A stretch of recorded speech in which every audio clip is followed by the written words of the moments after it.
Hello, hello, hello, everybody. Welcome back to the channel. You know who we are. I'm Melissa. That's Matt. And today we are back for a breakdown of Kenobi Episode 5. It's been a minute, Matt. It's been a little bit. I'm back. I feel like I took time off and went to England at the worst time ever when the only show I've ever cared about is on TV. But whatever, we stumbled through it. I got through. I had a couple crappy, or just one crappy reaction video. I don't think you posted the other one because of technical stuff. But yeah, I'm back. So thank the Lord. And I came back in time for a good episode too. So happy about that. Yeah, it's good to have you back. It's been weird. We had a little bit of an in-between phase. You know, I was getting Matt's reaction videos up, but I don't think we did a breakdown for the last two episodes. No, we didn't. So there's kind of a lot to talk about in terms of how we feel the show's going. The last time you and I did an episode, I was in England in Beth's old room, and yeah, we talked. We did talk for a while, but it was mainly Star Wars Celebration stuff. Yeah, that's feels true. Like a lifetime ago at this point, but yeah. So we have quite a bit to talk about, I think. We do. So let's just kick it off right away. What are your thoughts on the overall show so far? So as a whole, with where we are right now, knowing that we have one more episode next week, where are you right now with the overall show? I have mixed feelings. It's good so far, and I think this last episode really helped discern that for me. So I think you guys know how I am. You know how I am. I don't like to judge a show until it's all done. I like to see what the full story was meant to be before I cast any judgment. Star Wars fans are really bad at this. They want to jump to conclusions really fast, and they want to be like, "Oh, I'm judging the show all at once." Like, I saw a lot of people doing this after Episode 4, where they're like, "Oh, this show stinks. Like, we're getting robbed." I saw a bunch of Reddit comments. I was on Reddit, and I was like, God, I was actually really disappointed with a lot of the comments there because I thought people were jumping to conclusions of like, hey, I don't like where this show's going. They totally retcon Grand Inquisitor. Reva's storyline isn't very well developed. And I'm sitting there like, look, we don't have the full picture yet. Like, let's give the writers a chance. Now, with that being said, there is some elements of each episode that has felt a little rushed or forced or weak. Some of the dialogue's been weak. I know people really love young Leia. She feels like a very unrealistic character to me in a lot of ways. Like, kids they don't act like that. But she's a good actress. There's no knocking her.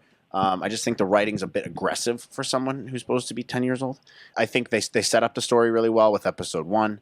I was a really big fan of that. I think they did a really good job with the connective tissue between the prequels and this show. Episode 2, I wasn't like a huge fan of, but it did set not looking back on it now, it did set a nice stage for the adventure that Obi-Wan goes on. I thought Episode 3 was fantastic. I flipped out, as I'm sure you did and most people did. I'm forgetting what happened in Episode 3. What happened in that one? 3, so Episode 2 is when we have that last shot of Obi-Wan finding out that Anakin's alive. Oh, right. I want to give myself a toot on the horn because I knew that would be a big moment. And of course it was. And it was awesome. Like, Vader feels Obi-Wan, and Obi-Wan feels that Anakin's still alive. Vader opens his eyes. Amazing ending scene to that second episode. It was absolutely incredible. Obviously, Grand Inquisitor gets stabbed. And then the third episode, just starting with Vader getting ready and trying to go after Obi-Wan, I thought was stellar. Absolutely some of the best Vader content we've ever had. It's a different side of Vader. It's a little bit more rough around the edges, vengeful, hateful Vader. Some amazing lines in Episode 3. So whether or not you like the show as a whole, you can't deny this is, again, some of the best Star Wars content we've ever gotten. When he's like, I am what you made me.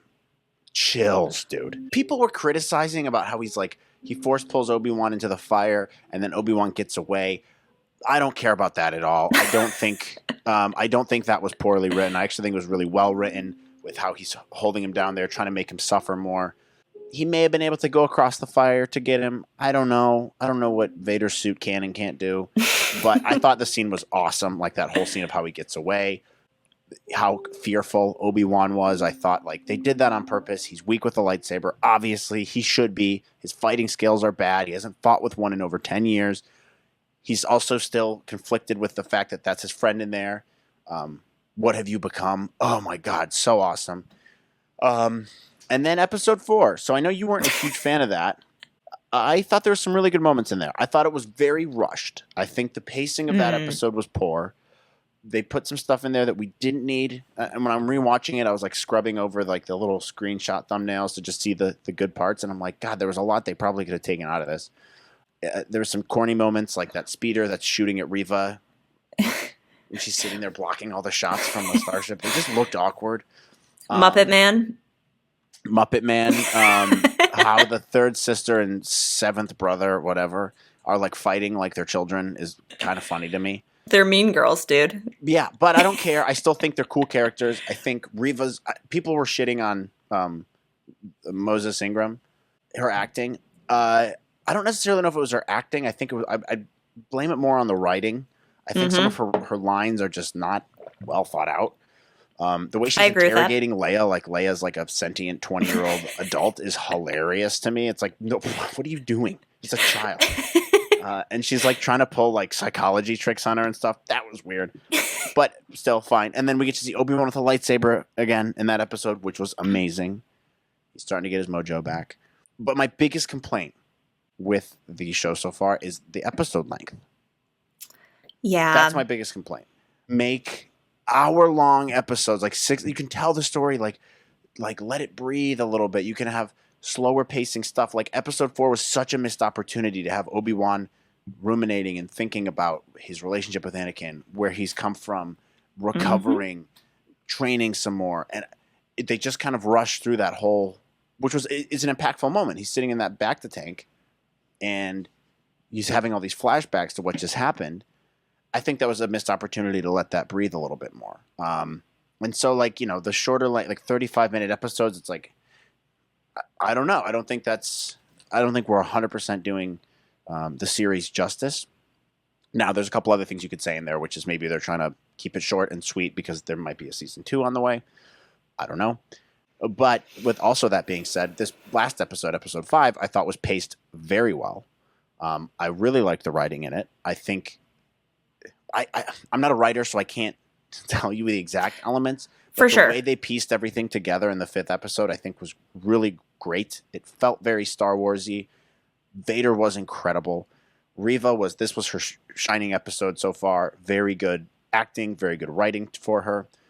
There's some emotion behind it. I thought Obi-Wan was really great in this as well. It finally felt more like, all right, we're back to like old school Kenobi. Flashbacks were obviously amazing. So it gave me a lot of hope for like, oh, we're going to finish on a banger kind of thing. Yeah. But that's how I feel overall. Overall, I mean, if I still really like the series. I think I'm going to look back on this with very positive thoughts. There's been some weak moments, but every Star Wars film and piece of media has weak moments. And I think, again, this is there's some scenes in here that are just incredible peak Star Wars. So overall, I'm very happy with it. It's not perfect by any stretch of the imagination, but I'm watching it to enjoy it, like we all should be. So that's my long-winded answer. Where would you rate it out of 10 right now? As where it stands right now, where would you rate it out of 10, knowing that we have one more episode and, you know, we're going to rank it fairly as a whole when this series finishes, but where are you at right now? I'm pretty high with it. I don't know that it's in the 8s for me quite yet, because I need to see how it finishes and how they tie everything together, but I'm definitely high 7s, I think. And most of that's because of, I'd probably say 7, 6, 7, 8-ish. Most of that's from the Vader content and from the first episode of, like, I think the first episode, the pain, the struggle of Obi-Wan, the second episode, him finding out. Like, there's just a couple moments in there that are just so good, and they were masterfully done in terms of, like, the reveal of Anakin still being alive to Obi-Wan, Vader getting ready, conveying that Vader isn't... He's still rising to power. He's still very powerful, but he's not the Vader you've seen in Rogue One or A New Hope. He's a little bit more rough around the edges, and I really like how they did that. I think they did it in an excellent way that doesn't diminish the character. Obviously, the Order 66 flashbacks and whatnot. So those are the main things. I mean, it lacks some cohesion to me, but I still think we could probably be up in the mid to high 8s after the end of this last episode. What about you? Ooh, so Gosh, I am a mixed bag, dude. I don't know, because on the one hand, I definitely agree with you. There are some really good moments in this show, but as it stands right now, I had weird feelings after episode 3. And one of my main concerns was like, I'm starting to feel like how I started to feel with Book of Boba Fett, which is, oh no, is this going in a good direction, or are we headed downhill? What's going on with the writing episode here? 4? No. End of episode, like after episode 3, I started to feel weird. You didn't like episode 3? I'm not saying that. I enjoyed episode 3, but after like my third or fourth watch, I was like, oh man, I really hope episode 4 starts to pick it up and really start to get into that emotional depth of, Obi Wan, Vader. If they're going to utilize flashbacks, episode 4 would be a great time to do that. We're done with the Leia rescuing thing, and now we can kind of get into the meat and bones of this overall series. And then when episode 4 happened, and it was essentially a rehash of the first 3 episodes, I was like, oh no. Like, we only have 6 episodes in this entire series. And so knowing that, every episode has to count in terms of story, in terms of character development, and you can't have a scene that isn't contributing to the overall narrative of your show. And I felt like episode 4 just wasted that completely. Other than rehashing what we've already seen and the lack of time, which, by the way, I cannot believe that episode was 30 minutes. If you cut off time at the beginning and if you cut out time at the end, I just felt like it was such a missed opportunity to delve into the characters of Obi-Wan and Anakin, or Vader, if you want to get technical here, but to kind of dig into their mental states and see where both of them are at and how they're trying to get past their physical and emotional scars going into this finale. I felt like that was a miss, and that was really disappointing to me, because I was like, if this was a 10-episode series, I'd be like, okay, whatever. It's not that big of a deal to me. But because the episode was 30 minutes, and because we're only getting 6 episodes in season 1, it was a total miss for me. And now I feel like the impact of this finale episode just isn't going to hit as hard because of the missed opportunity of episode 4, and maybe in some cases a little bit in episode 3. Before we dive into episode 5, which I have many things to praise it on, I feel like episode 5 could have been and might have been better served as episode 3 in the show. They could have definitely utilized the flashbacks more and stuff, but I also think, like, and I don't disagree with you, I do think episode 4 was a bit of missed opportunity. I don't think they were super efficient with their use, but it doesn't ruin or taint the series nearly as much as, Boba Fett was for me, because the essence of the reason Boba Fett, that show, missed the mark, in my opinion, was they changed the character. They changed who he was after already reestablishing who he was in The Mandalorian. Like, they already brought him back as this badass guy, and he's like, oh, crime lord, brutally shoots Bib Fortuna and is taken over. Cool. And then they bring him back in Book of Boba Fett, and he's like, hey, crime is bad, and hey guys, come help me. And you're like, wait a minute, that's not the guy we just saw 6 months ago. What happened to you? With Obi-Wan, at least, it's like the character's the same. As it stands right now with the overall series, I don't feel like they've done anything to quote unquote ruin the character of Obi-Wan for me personally, or discredit his character. Like, I still like how they carry elements into the show of he's still a good man, he cares about Leia, he's very kind, he's very gentle, like the core of the character is still there. But in the overall context of the show, I just don't feel like the writing is serving these actors and characters as well as it could be. And I think a lot of that has to do with the time of the episodes being 30 minutes to, what was the longest one, like 51? Yeah. And it's a 6-episode series. If this was 10 episodes, I feel like it would flow a lot better, and they would have time to breathe and give this meaningful character development, like in the case of episode 4, where it was a missed opportunity for character development on Anakin and Obi-Wan's feelings, mental, physical scars going into the final battle, or with Reva. There was a great opportunity to develop her, but we didn't come out of episode 4 knowing any more than when we went in. And that just didn't sit well with me, because every episode has to count in a limited 6-episode series. And again, I don't know if they're going to move forward with season 2 or not. It's just as it sits right now with me, it's like I'm very mixed, because there are moments that I'm like, I love that. more of that, do more of that. That's so, so, so, so good. But it's just almost like it's not enough. And I feel like it's not quite hitting the mark that I feel it could be hitting.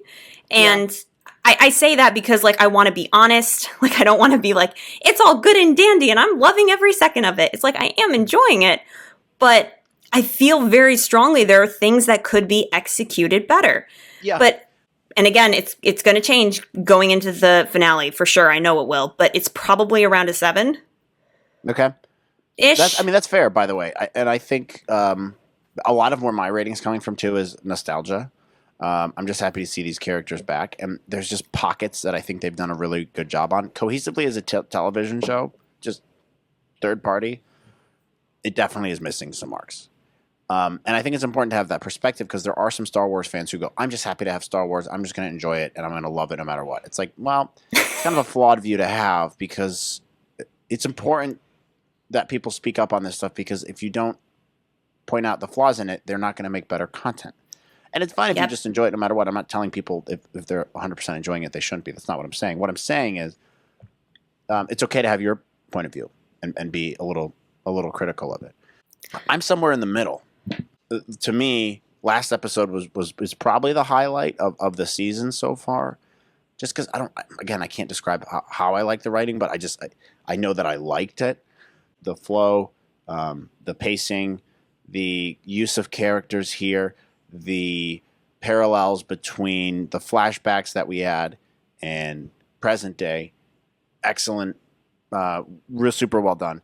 And it didn't feel this episode, even though it was kind of the same length as last episode, it felt like longer and like it just felt like you were able to breathe more and like. Yeah, they used the time better. They used the time.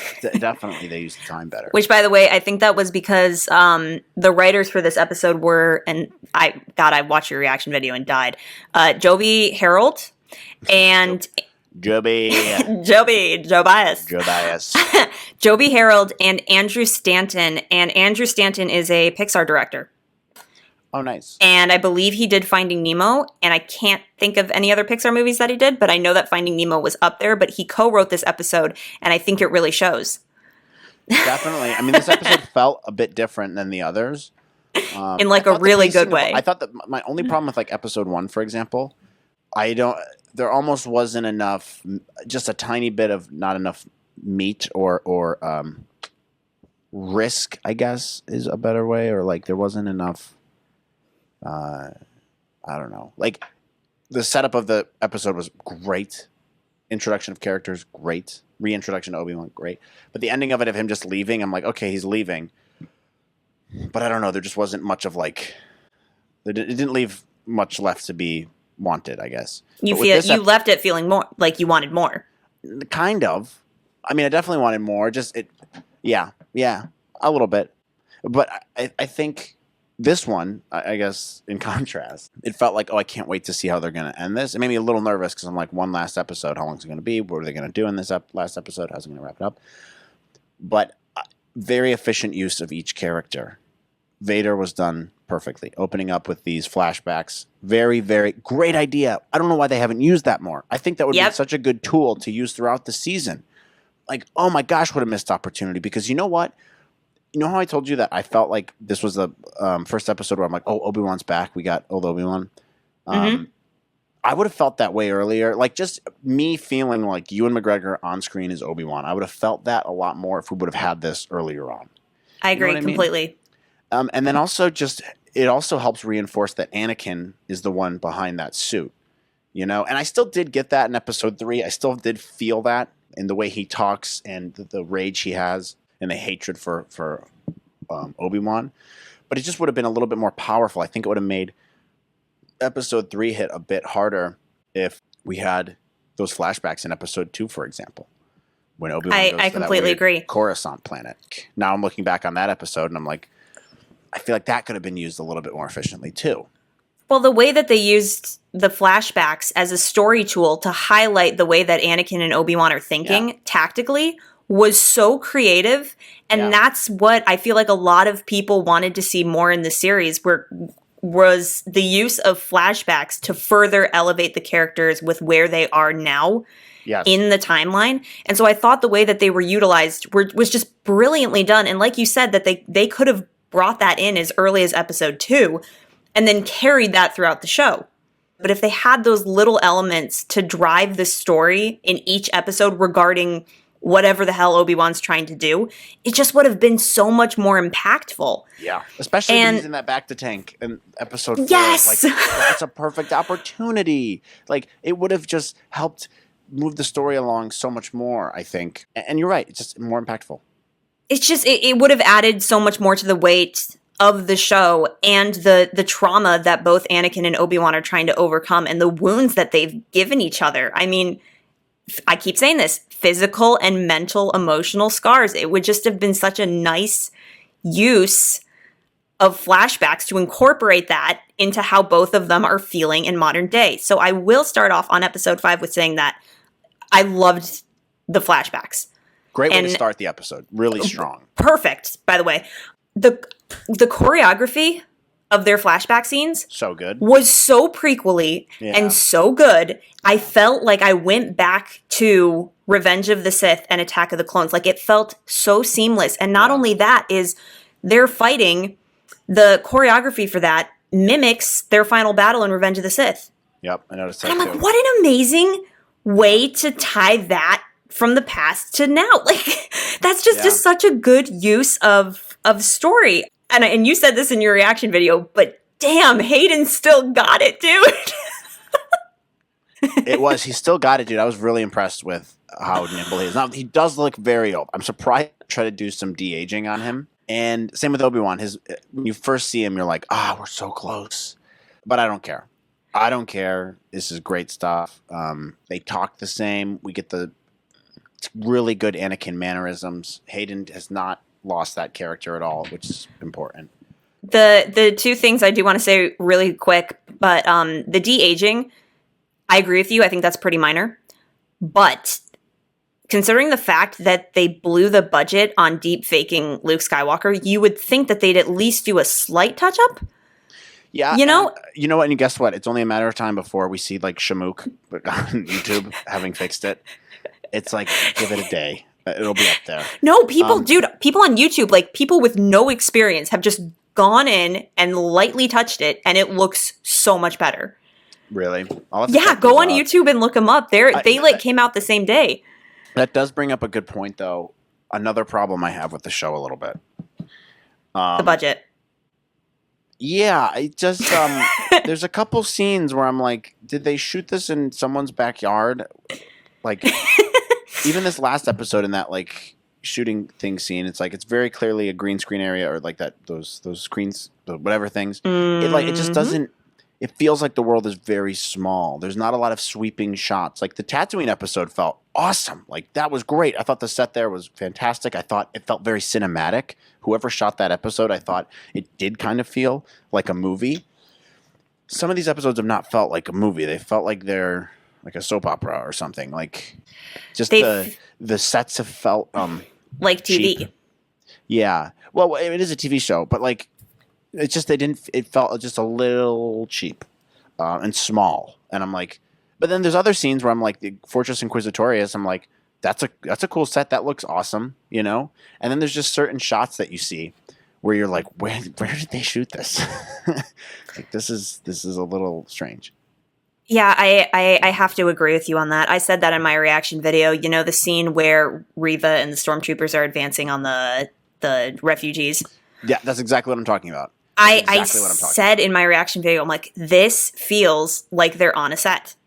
Yeah, and it reminds me of that Mandalorian episode at the end of season 1 where Moff Gideon is, you know, he comes down to go shoot at the Mandalorian, right? And they're in Mos Eisley or wherever. You know what episode I'm talking about? And it's like the last episode of season 1, and he lands. Is it on Navarro? What? It's on Navarro. I don't know. It's a sand planet, and he lands, and all the stormtroopers come, remember, and they're shooting, and then they light it on fire. That's what this reminded me of, but cheaper. And I'm like, in the Mandalorian one, it felt like you're on this huge planet, and like you're in the middle of this deserted little town, right? This one felt like they were in a warehouse, like, and they're playing laser tag or something. I don't know.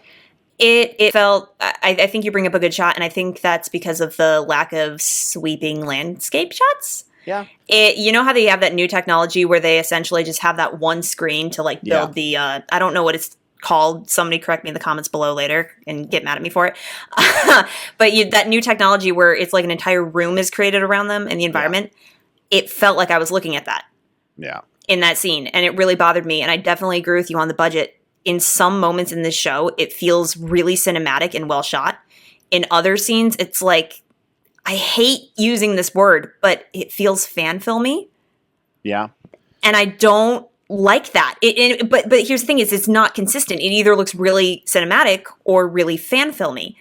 Well, like it reminds, you know what it reminds me of is when The Hobbit came out. The Hobbit movies were a huge disappointment to me. I love Lord of the Rings. And one of the reasons I hated The Hobbit was their reliance on CGI and no sweeping landscape shots. What made Lord of the Rings was they're in New Zealand and they're showing these beautiful landscapes and the mountains, and you felt like you were in Middle Earth because it's important to have shots of your heroes making their journey. It's important to give the viewer perspective of what they're looking at and where they are and put them in their head in that place, wherever that is in the story. And they haven't really done that a lot. They've done it a couple times. Fortress Inquisitorius on the the water, sweeping in. Obi Wan on Tatooine riding his little Dunga Bunga, whatever the thing's called, whatever. and that helps. It helps a lot. But if it feels like it's a small, cheap, or inauthentic place, we as viewers can see right through that. I think. I agree. I agree. That's a bit of an issue. But there's other times where I think it works. Like like when at the end of this episode when Vader's pulling that ship down, which, by the way, awesome scene. I know some people didn't like that. I thought it was sick. Shows how powerful Vader is, that he can hold a whole ship, throw it to the ground, and then just rips off the metal. That was awesome. You can tell it's all like super fakey CGI and stuff, but I don't. But you have willing suspension of disbelief for that. You don't care. It looks fine. You know what I mean? So like it works sometimes, and other times it doesn't work, and I don't know. It's just not consistent, and I think that's what irks me the most. Yeah, is it's constantly jumping back and forth between fan filmy cinematic. Oh, that CGI looked really good and that CGI didn't. You remember that one shot in episode 4 where the ship is landing? Yeah. You know which one I'm talking about on Fortress Inquisitorius? Yeah. Where the ship lands? I watched that episode with Dad, and Dad goes, that CGI is so bad. Yeah. Like, he could call it out. And Dad usually is just kind of like, whatever. Yeah. There's also the other thing that someone pointed out on Reddit, and I haven't been able to stop thinking about, and it drives me nuts. There's no PowerPoint presentation transitions. Oh! You know how they have like the circle? Yeah. Oh my God, I didn't even think about that. Whatever. Yeah, and that's not necessarily a necessity, but you know how much that would add? Because that's just an integral part of Star Wars and the prequels and the. Oh, that is such a good point. I didn't even think about that. Which might, gosh, I didn't even think about that, but you're totally right. It adds so much. I saw someone else point out that Deborah Chow has broken the 180-degree rule, I think, a couple times in film, if you know what that is. What, in the cinematography, the shots? Yeah, so it's just essentially, what it says is like, if you're shooting two characters, they should always have the same left to right relationship with each other. So like, what's the best way to describe it? So like for this thing, if you're shooting from this side, you should always shoot from this side. If you're shooting like two characters, you should do this angle over here or this angle over here. But you should never shoot from this angle because it disorients the viewers. And someone pointed out that that's been broken, and now I can't unsee that. Can you send me that post on Reddit? I'll see, yeah. Yeah, see if you can find it. I would love to look at that because that's a great point. Because then the other thing I was going to follow up with was, why is the camera shaking so much in this show? In that one battle with the stormtroopers and the refugees, where the stormtroopers like burst in and they're firing at these people and the people are firing back, the camera shook so much in that scene I could not tell what was going on. Yeah, and it's so this is one of my biggest irks in cinema is when in fight scenes to kind of cover up some of the mistakes in choreography or knife fighting or whatever kind of action they're trying to film is they will shake the camera. So you can't see every small little detail or things that they missed. And I feel like the Obi-Wan show is doing this relentlessly. Yeah. And they don't need to. Yeah, I agree. So I found the shot or one of the ways that she broke the 180-degree rule, and this is actually brings up a good point that I want to talk about. I'm glad someone on Reddit pointed this out, but it still confuses me when I watch this scene now. So you might want to mute it. Yeah, just so we don't get copyright strike. So watch, he runs away from Vader, and then it looks like he's running right back. That's oh my god! Rule. Yeah, so she filmed it from two different angles. I don't know if everyone could see that, but there, can you see that better? That is such a good point. So it looks like he runs away, and then he's like, "Just kidding, I'm coming back." So that did really bug me in that episode. I also thought that set specifically also felt cheap to me. Yeah, I'm like, this showdown, if it was anywhere else, it would have been so sick. But it was really dark. You're in like a weird train yard gravel pit. Didn't feel like Star Wars. It felt like they were just shooting it in someone's train yard or gravel pit or something. I still love that episode, but like my biggest critique with that is breaking the 180 rule like she did there, and it makes it feel like he's running away and going back. And then B, like just God, any other planet I feel like Coruscant or a Mustafar type of planet, or like even a Felucia would have been cool.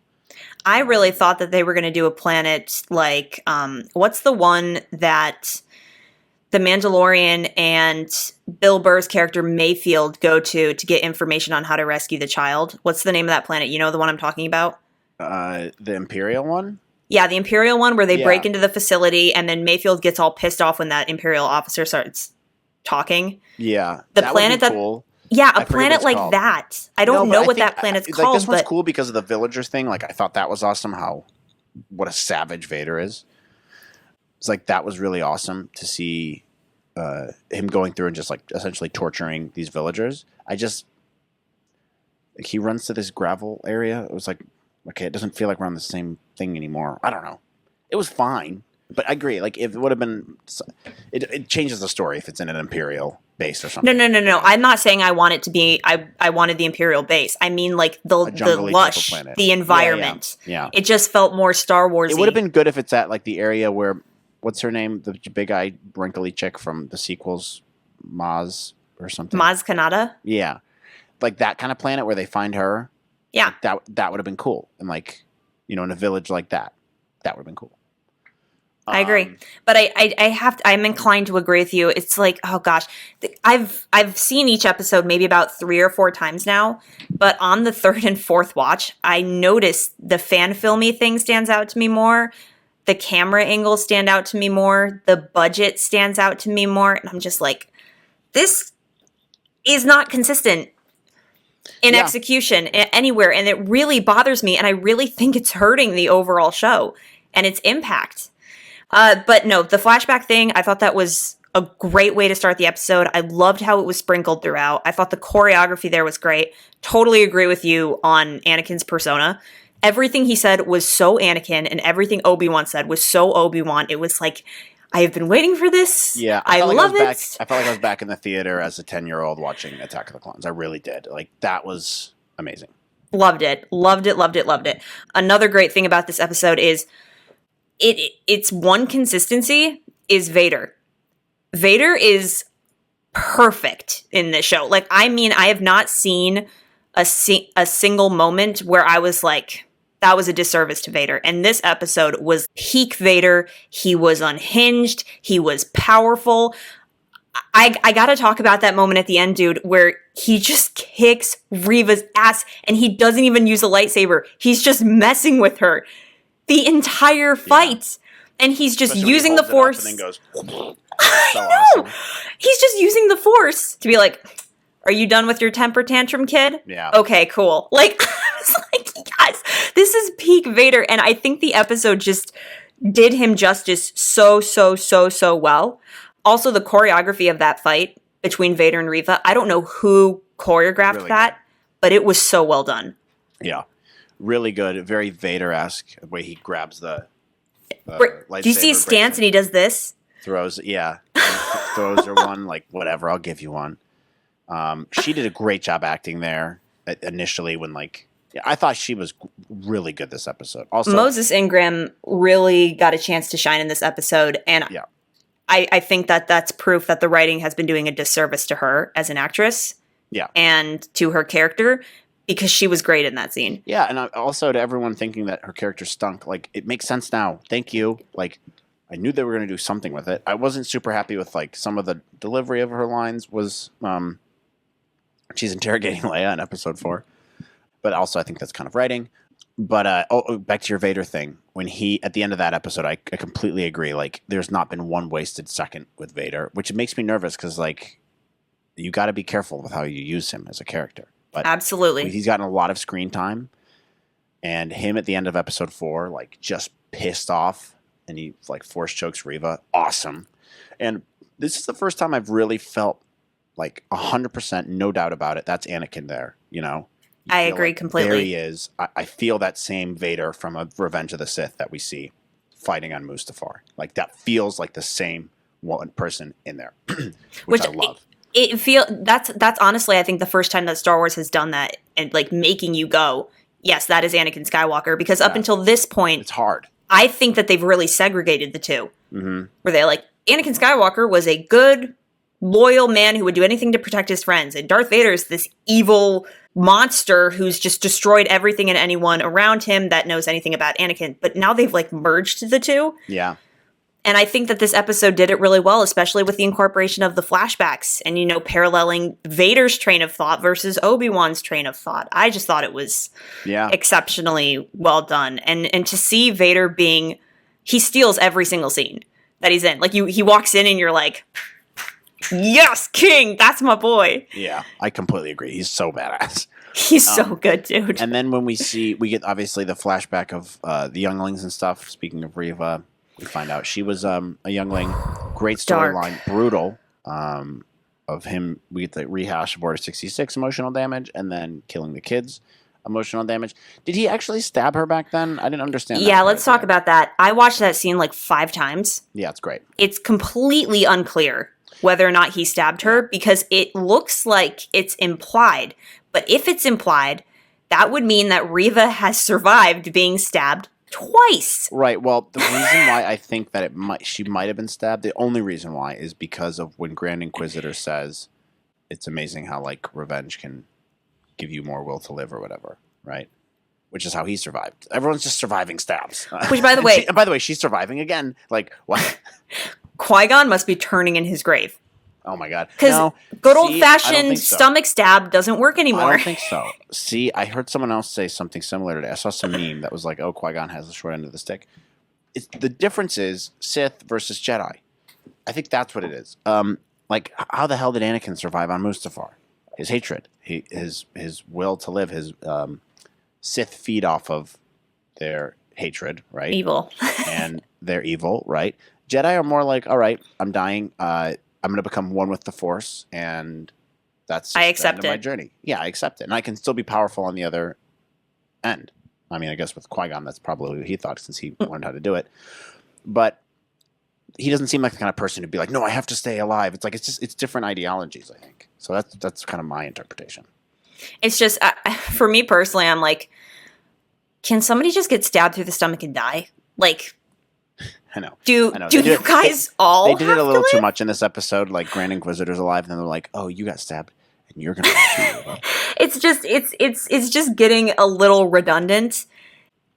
Okay, I'm not gonna lie. Had Vader killed her there, it would have been like, "Aw," like there would a little. It would have kind of, but it also would have been like, "Damn, this show's savage, dude." 2 trains of thought here. Had he killed her, I would have been fine with it, because that is a very Vader thing to do, and I think it would have ended the character appropriately. But at the same time, I would have felt a little bit bad, because I would have been like, oh man, you only now delve into this character, and then you kill her off, which is just kind of crappy writing.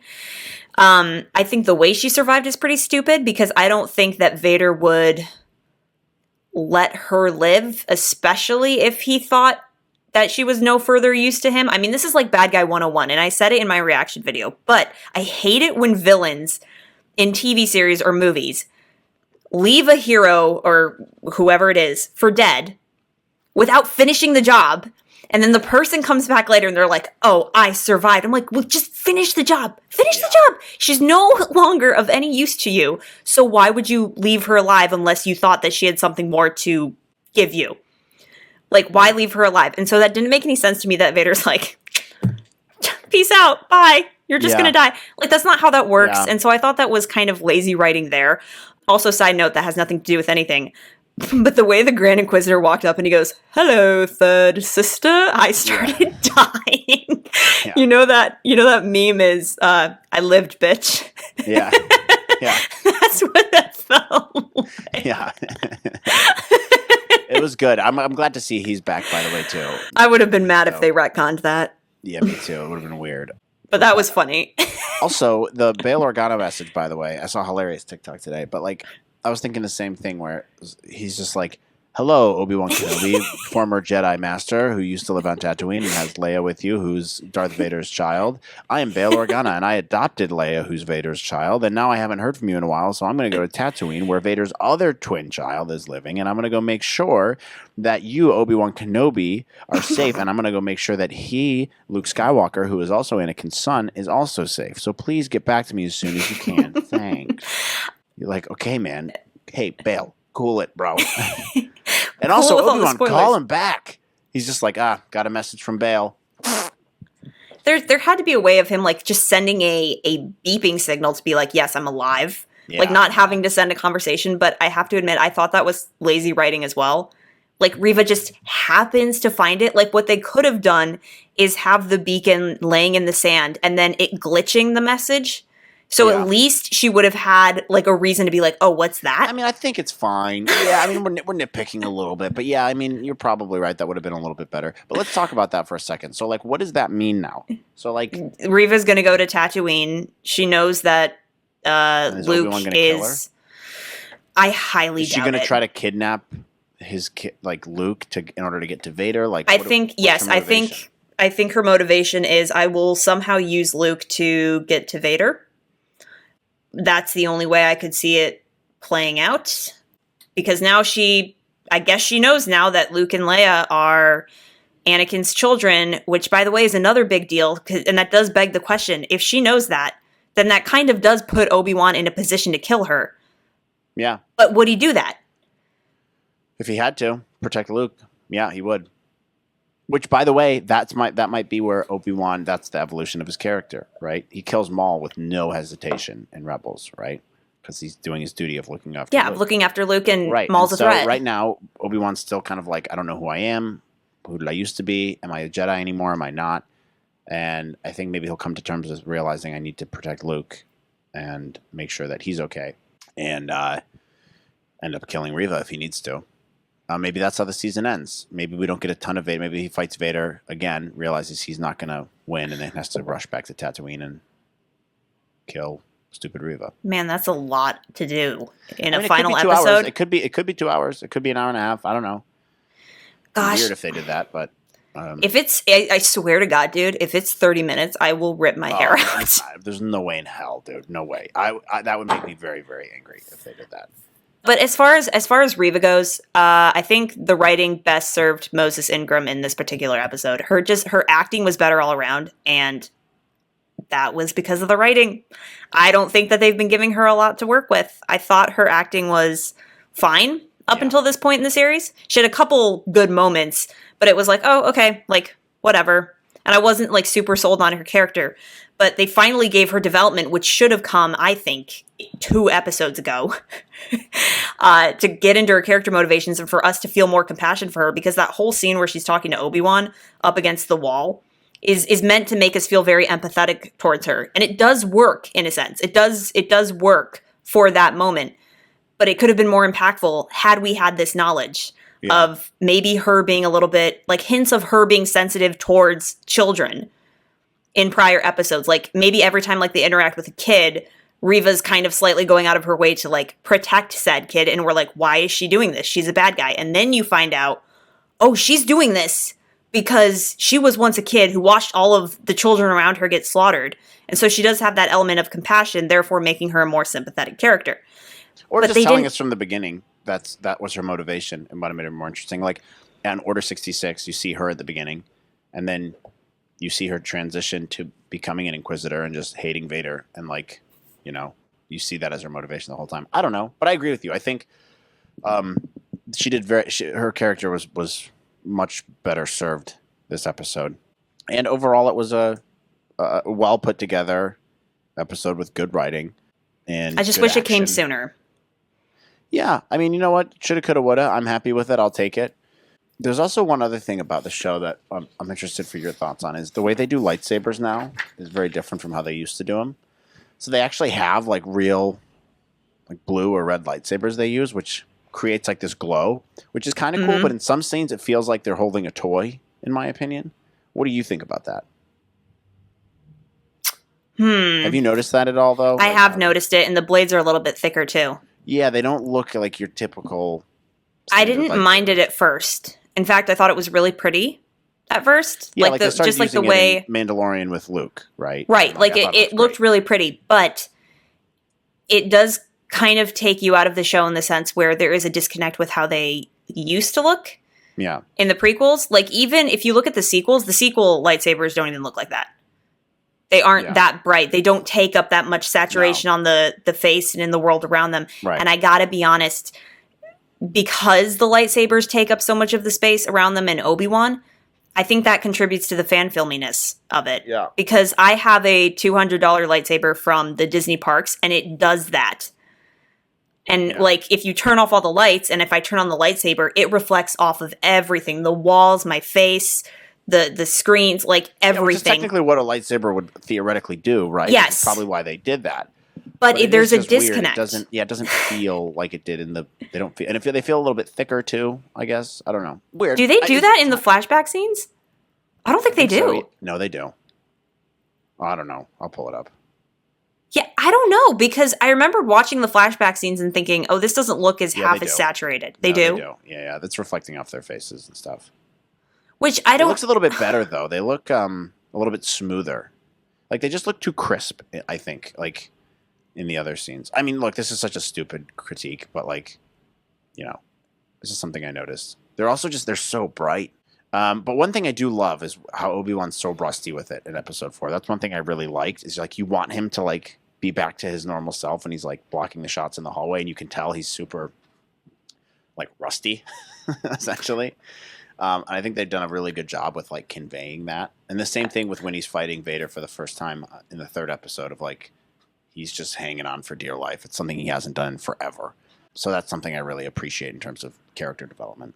I think in episode 3 they did it a little bit better than episode 4, because episode 4 was like, you're injured! 20 seconds in the back to tank, and then he's fine. And I'm like, all right, that's weird. I just wish we could see more of the build up to getting back into his mojo. And again, I think that suffered because of the timing of the overall episode. One thing I do want to ask you, though, which is something I've been thinking a lot about is the music has been kind of... I haven't really noticed it in the show. And what I mean is I haven't picked up on any particular musical cues that stand out to me other than the Obi-Wan theme itself. But they haven't even utilized Vader's theme in the show once. Or any of the old prequel motifs. Like, what do you think about that? I've noticed some of it. I think the scoring has been fine. The last episode, it was more noticeable than others, I think. The Obi-Wan theme is very noticeable and has been very well used, very well written. Excellent theme. But you're right, they haven't used Imperial March, which is bizarre. Maybe they're saving it for next episode. But I think that contributes to the overall vibe of the show, too.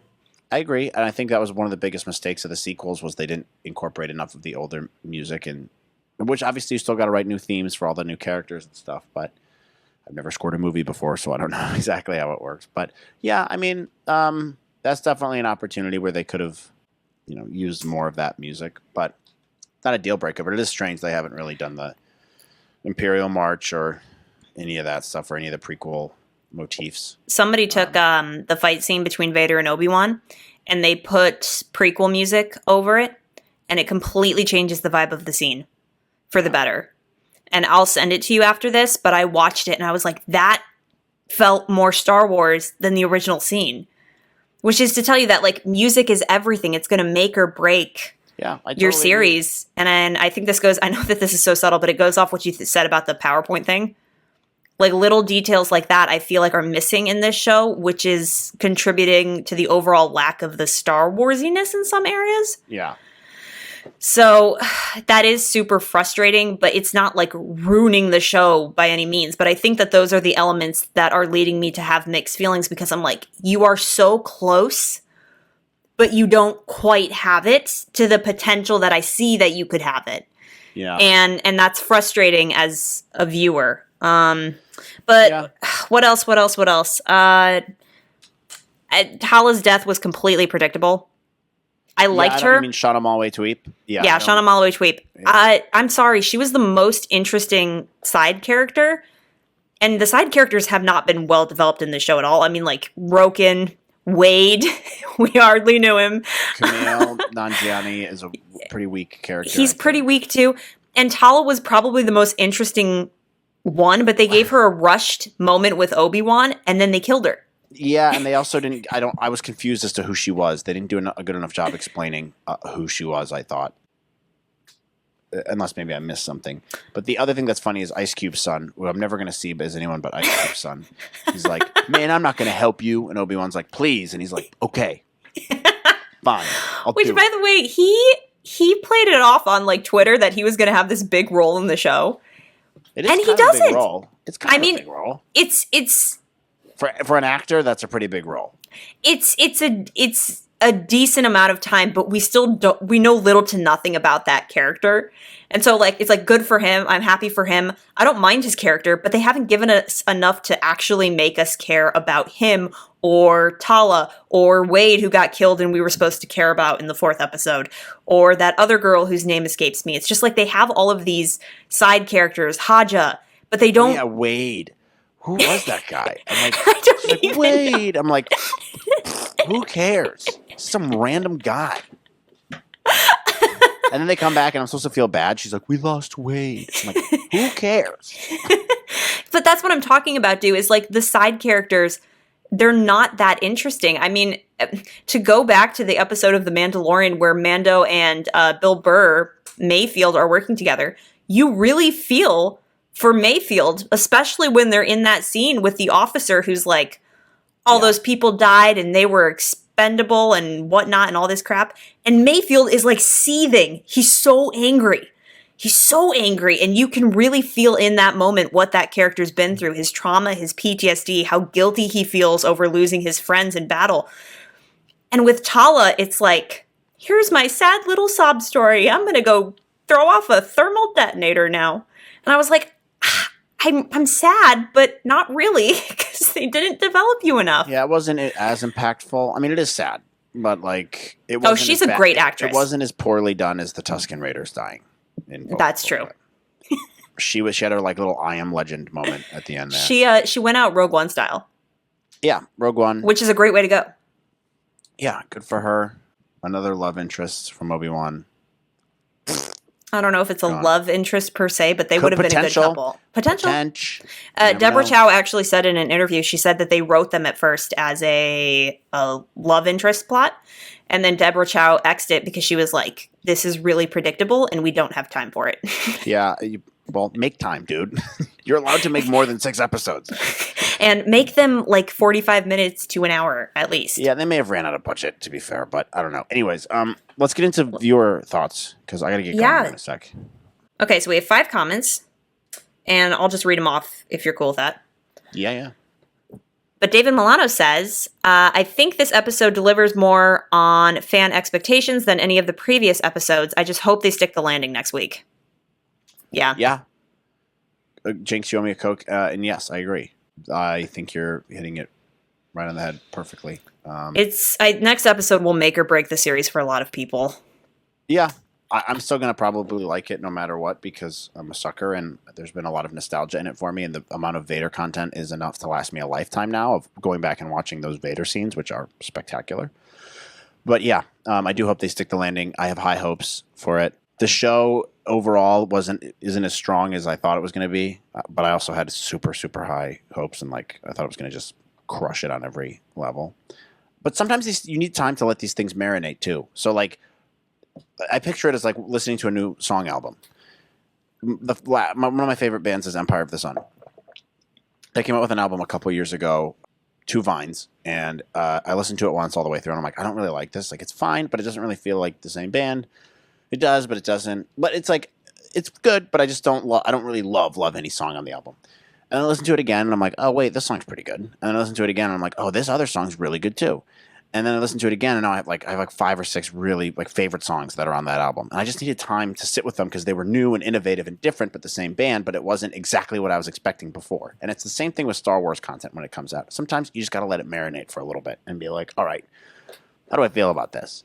And we gotta see the full story first. So I think you're right. It is going to be super important. It might make or break the show for some people, but even if it doesn't completely stick it or completely ruin it, and it has that middle ground, it'll probably be the same as, listening to that album that I told you about, where you might need some time to marinate and rewatch the series as a whole and see what they were trying to do before you come to terms with it. I don't know.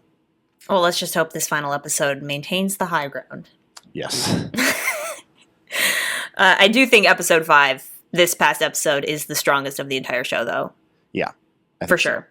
Sean Schaefer says, it was great. Definitely the best episode yet. Darth Vader taking down the transport ship and ripping it up was incredible, and the flashbacks to Attack of the Clones were great too. I love Obi-Wan's Jedi mullet. Melissa, the thing you think is a sync in the beginning, I'm pretty sure it's a gonk droid. Okay. In the intro of Disney Plus, when they're showing, it goes, da-da-da-da.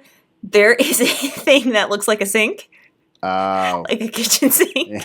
And in my reaction video, I was like, is that a kitchen sink? What is that? Yeah. You know what I'm talking about, right, dude? Yeah. It's a kitchen sink, I swear to God, but apparently it's a gong droid. That's hilarious. They did change that recently, those whatever they were showing in that beginning part. Right. Mike East says, loved the action. Vader's fight with Reva was near perfect, but the writing is wonky to say the least. Shooting the door until Reva decides to easily cut through steel and then open said sealed door was weird. Love the flashbacks, but Anakin looked far too old. The flashback thing is, going off what you said, Matt, I think they might have blown the budget in a couple areas on the show for sure. And I feel like they felt like, oh, the fans will just be happy to see Hayden. So they will let this slide, which is true. But, I mean, Disney is like $1 billion company. Lucasfilm is like $1 billion company. You would think that they would just put slightly more effort into that. Let's look at the budget for it. I don't know what the budget is. Oh, wow. It's actually not as much as I thought. $25 million per episode. It's still a lot. But I thought it'd be closer to like 50. I thought it'd be closer to 50 to 60. Wait, look at Mandalorian budget. Mandalorian's like almost 100, I think. Yeah, that would say everything then, because they must be blowing all the money on Mandalorian. Well, no, the season had a budget of $100 million. But the thing is, these are really expensive shows to make. You have different directors, different writers. I don't know. I mean, there are some episodes of The Mandalorian where you're like, they blew the budget, and this episode looked cheap. Like that's definitely true in Mandalorian, so it doesn't surprise me. But here, at the end of the day, yes, he looked old. I don't care. Could they have done a little bit of a better job? Yes, but we'll let it slide. Shamook will fix it later online, and then everyone will be happy. They can fix it in post. I don't care. I mean, you go on YouTube, look at all the deep fakes that people have done already. Like I'll do that after this. They wasted no time. Chris Gerard said, it surely had some mistakes, and Disney is never going to get rid of these. We all know that stormtroopers are not accurate, but shooting for 2 minutes in a range of 5 yards will not kill any rebels. Yeah, that's a very good point. This is something I mentioned in my reaction video too. That was a weird fight scene. They're like 10 feet from each other, like pew, pew, pew, pew, pew, pew, pew, pew, pew, pew. That was strange. Again, that's another reason why it felt like a weird set, Yeah. Yeah, and the camera shakes, dude. In that entire scene, I'm like, stop shaking the camera so I can see what's going on. Yeah, but I definitely agree with that comment. I really hope for 60. This is also Chris. He says, I really hope for a 60 plus minute episode 6. And if I do not get a Force Ghost of Qui-Gon, I am going to riot. Yeah. Okay, that is a point I want to bring up real quick. They carried the Qui-Gon element until episode 3, and then they dropped it for these 2 episodes, which I think is really going to hurt the finale if Qui-Gon does appear, unless the finale is an hour and a half, where they can let the story breathe. But I'm not a big fan of how they dropped that, because that was a really strong element of the show, and they even start the show referencing Yoda's, like, I have training for you on Tatooine, Obi-Wan. We start off with it. By episode 3, we're done with it. And if they bring it back in the final episode, I just don't feel like it's going to have the impact unless the final episode is like an hour. So I am really worried about that. Yeah, it's a good point. They have kind of dropped it. Although, yeah, these last couple episodes have been pretty action-packed and intense. But it doesn't bother it for me. I think he'll show up. They've also been 35 minutes. Yeah, true. His voice at least will show up. Now, Padme, on the other hand, I'm not sure if we'll get any of that. That would be nice, but I don't think that's happening now. And same with Satine. So, what if Obi-Wan brings up Padme to Vader? I can totally see a scene with Obi-Wan being like, "What do you think Padme would think?" Like him just throwing, she'd be disappointed in you. Yeah, and then Vader getting absolutely pissed off that he would bring up Padme, and then just rioting on him. Yeah. I could see that. Stern12 said it was spectacular. And Neil McNulty said that was awesome. So it's a mixed bag. It's like half people are like great moments, but weak writing. And then other people are just like, it was great all around. I don't know. People saying weak writing, I don't know where you're getting that from. I think the previous episode had far weaker writing than this one. I think they mean in the overall show. It lacks in some parts. Yeah, sure. This episode I think was great. I'm happy with it. I'm anxious to see how they finish it out. I'm just happy there's a Kenobi show. Honestly, every time I see Obi Wan Kenobi talking on screen, I'm like, oh yes. Like I love Ewan and Hayden are fantastic. Yeah, it's great. I get to see Obi Wan. I get to see Darth Vader. All the other stuff in between, who cares? All right, I get to see lightsabers. I get to see Obi Wan. I get to see Vader. I get to see Anakin. So in that regard, that's part of the reason why my rating is high. The in between stuff, I'm not super stoked on. But again, I'm gonna wait until we're completely done before making a final verdict. And in terms of Star Wars content, I said the same thing about Book of Boba Fett. We've gotten some of the best Star Wars content ever in this show. So I'll take it, especially Vader-wise. Like, dude, Vader content. I don't know how anyone can be mad about that. My dude is unhinged. I think he's the constant. Also, he's the him constant. in episode 4 when he's in the back to tank and them like flashing back, or flashing to each other and stuff like in the back to tank was awesome. I don't know. Anyways. The Vader content has been spectacular. Yeah, I don't know. I'm still a mixed bag at the moment. I'm with you on the same page. I think it'll be more clarified thoughts when we get the entire series as a whole. This episode, after watching this episode, I'm kind of like, where was this energy for the entire season? And why are we getting it now instead of throughout the entire show? And so I wish that more of the tactics in this episode, which I thought were really strong, were applied throughout the entire season. And now that the show's ending next week, it's like, I only feel like we're just getting started with the potential of this show. And so to see it end is kind of disappointing. It might not be ending. If we might get a season 2. I have things to say on that, but we'll save them for later. What would you rate this out of 10? This episode, I'll give it a 8.1. I'd give it an 8. Yeah. I think it's probably the standout so far. I think episode 3 was the second best. That's like a 7.9 for me. Episode 1's like a 7.5. Episode 2's like a 6.5. You really hated episode 2. It was fine. It's fine. You can say it. I don't care. It's just funny. Great, but that was the only really good part of it. And then episode 4, I think, is about the same. Maybe a little bit better than episode 2.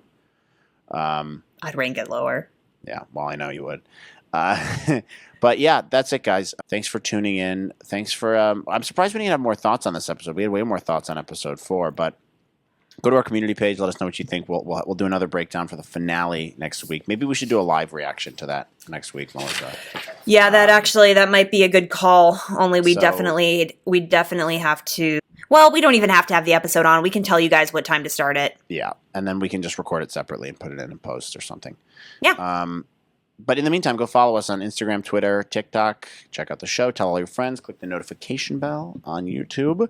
Leave us a comment. Let us know what you guys think. We have one more week left of Kenobi, the show we've been highly anticipated for all Star Wars stuff. And guess what? There's a lot more shows coming out. So if you want to hear our breakdowns and our reaction videos for it, hit that subscribe button. Hit that follow button. Tell your friends. Leave us a review on Apple. Really does help us in the rankings. And we'll see you guys for our reactions next week. Any final thoughts, Liz? Nope. I hope nothing but the best for the final episode. All right. Maintain the high ground.